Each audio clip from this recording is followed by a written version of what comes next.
ready to grapple with something unexpected.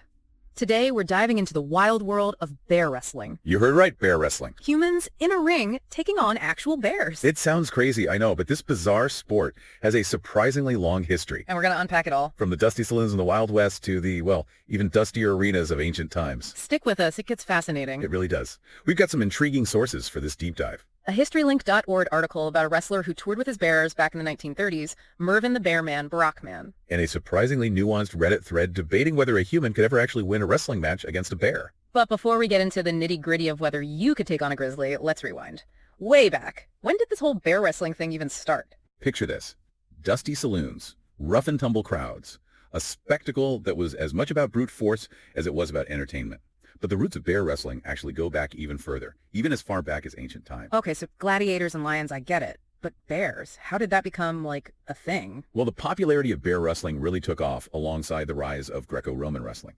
And those early matches, they weren't just about sheer chaos, although there was certainly plenty of that. They often incorporated rules and techniques from more formalized wrestling traditions. So like a bizarre, furry fusion of sport and spectacle. Exactly, and it's a window into how people viewed animals back then. They were seen as both powerful opponents and, let's be honest, sources of entertainment. Which is pretty wild when you think about it. It is. Of course, we view things differently today, but it's key to understanding how this unusual sport captured the public imagination for so long. For real. Our HistoryLink article mentions an 1877 match where a wrestler did manage to pin the bear. Oh. Yeah, but then he got dragged through a cloud of sawdust. Sounds more like a draw than a win to me. And that's just a taste of it. There's another story, this one about a bear named Bess back in 1902. What did Bess do? Well, she was accused of throwing a match. You're kidding? Nope. Deliberately losing, basically.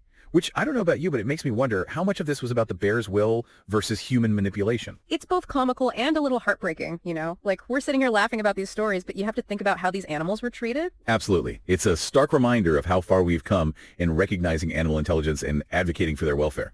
So, speaking of complicated relationships with animals, let's talk about Mervyn the Bearman Barackman. Yes. This guy was a wrestling showman who traveled around, get this, with not one, but two wrestling bears back in the 1930s. Two bears. Two bears, Billy and Big Andy. That's a lot of bear to handle. That's what I'm saying, and that's not even the half of it. The guy's personal life, let's just say it could be its own deep dive. Really? Oh, yeah. Murder trials, drownings, multiple marriages, the whole nine yards, like a walking daytime soap opera. Wow. Okay, so back to the bears. Billy and Big Andy. Where did they even come from? That's the thing, there's actually a lot of mystery surrounding their origins. How so? Well, some sources claim they were father and son, right? But then other sources suggest that Andy was actually captured in the wild as a cub. Oh, wow. Which, I mean, can you imagine? Being plucked from the wild and then, what, thrown into a wrestling ring? Exactly. It's kind of mind-blowing when you really think about it. It makes you wonder, how much of these matches was a performance and how much was just survival? Right, like what was going through those bears' minds? Were they playing along, resisting, or just trying to get through the whole bizarre ordeal in one piece? It's impossible to know for sure, I guess. It really is. Although there's that one story about Big Andy throwing a tantrum after losing a match. A tantrum. Yeah, apparently he chased spectators right out of the ring. Can you imagine? Okay, now that's a mental image. A little comical, a little terrifying, Totally. Like you can dress a bear in a tutu. But it's still a bear, exactly. And those kinds of incidents, as funny as they might seem looking back, probably played a big role in why bear wrestling eventually died out. Makes sense. People became more aware of animal welfare. The whole wrestling bears for entertainment thing probably lost its appeal. I would imagine so.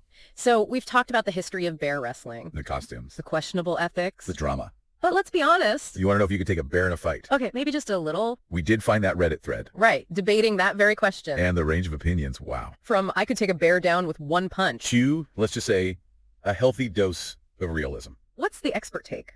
Besides the obvious, like claws and teeth, what makes bears such formidable opponents? It's more than just claws and teeth, although those don't help. Right. We're talking hundreds of pounds of muscle, lightning-fast reflexes. And they wrestle in the wild, don't they? All the time. Yeah. For dominance, defending territory, it's natural for them. Someone on Reddit mentioned early humans using bear spears. Oh, yeah. Seems like our ancestors knew better than to get too close without some serious backup. Exactly. Yeah. There's a healthy respect for bears that, honestly, we could all learn from. And yeah, there are those stories of people fighting off bears. Right, but usually in, incredibly desperate situations. Adrenaline. Pure adrenaline. Yeah. Not a strategy I'd recommend. Speaking of strategy, one Redditor brought up Khabib Nurmagomedov. The MMA champion. Yeah, famously wrestled bears as a kid. Even he started young. Yeah. And with smaller bears, I'd imagine. It's like a whole different level of, I don't know, bear wrestling expertise. To say the least. So the takeaway here, don't try this at home, folks. Please. Or anywhere, really. But it makes you think, this whole history of bear wrestling, it says a lot about how we viewed animals. As entertainment. Right, often at their expense. We've come a long way, but But the question remains, What is our responsibility to animals in a world where we hold so much power? It's a heavy question. It is. But one worth wrestling with. Definitely. Even if we never want to wrestle with an actual bear. Agreed. That's it for today's deep dive into the wild world of bear wrestling. Thanks for listening, everyone. Catch you on the flip side?